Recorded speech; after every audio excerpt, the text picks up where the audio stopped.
Ja, jaz imam rad jazz. Vedno sem ga imel rad, predvsem glasbo samo.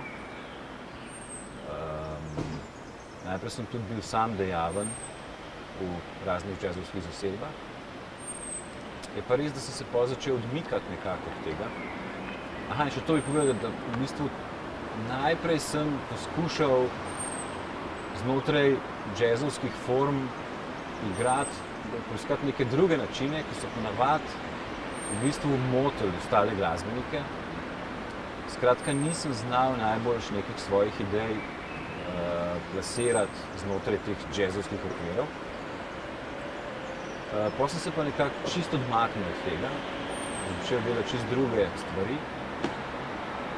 Veliko sem se ukvarjal z elektroniko in naknadno z improvizacijo, s prosto improvizacijo, ki ni imela v resnici dosti veze z jazzom. Zdaj se pa včasih celo vrnem, pa zelo rad poslušam posnetke, bi rekel celo zelo stare posnetke, swinga, bebopa. Redko v bistvu pa zahajam na koncerte, jazzovske. Sam pa tudi ne igram toliko pogosto jazza, oziroma zdaj včasih malo se najdem za kakšen trenutek in nekako najdem v bistvu spet neki izziv v tem. Čeprav razumem, ta leitmotiv je v bistvu nek posebni glasbeni izraz, nek slog, ki ga vsak improvizator, hote ali pa ne hote, najbrž razvija in je zaradi njega tudi prepoznaven. Je pa res, da vsaka situacija in vsak kontekst glasbeni, se pravi koncertni, v bistvu zahteva nek razmislek o tem, kako se bo človek za te improvizacije lotil.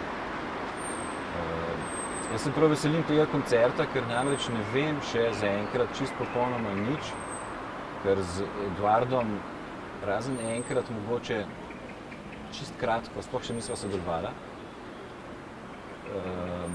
Ne vem, koliko on pozna moje delo, jaz njegovo igranje tudi zelo malo poznam. Tako da bo to neka situacija, ki je v bistvu skoraj najbolj idealna, kar se tiče teh improvizacijskih praks.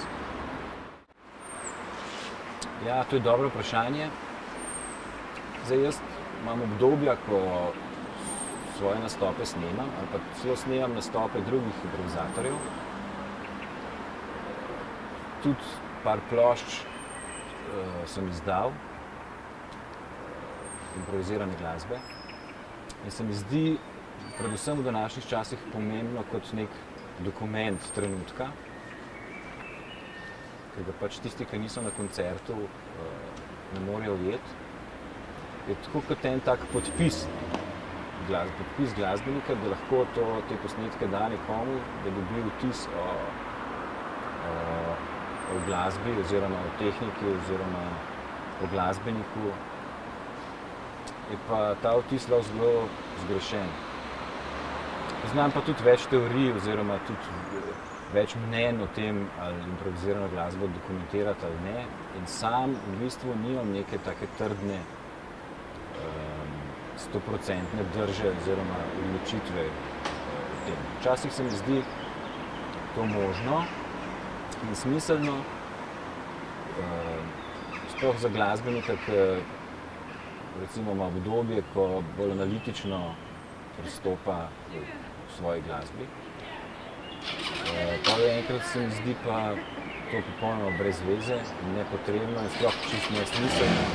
Ko se mi to skozi leta v bistvu zelo spremenilo.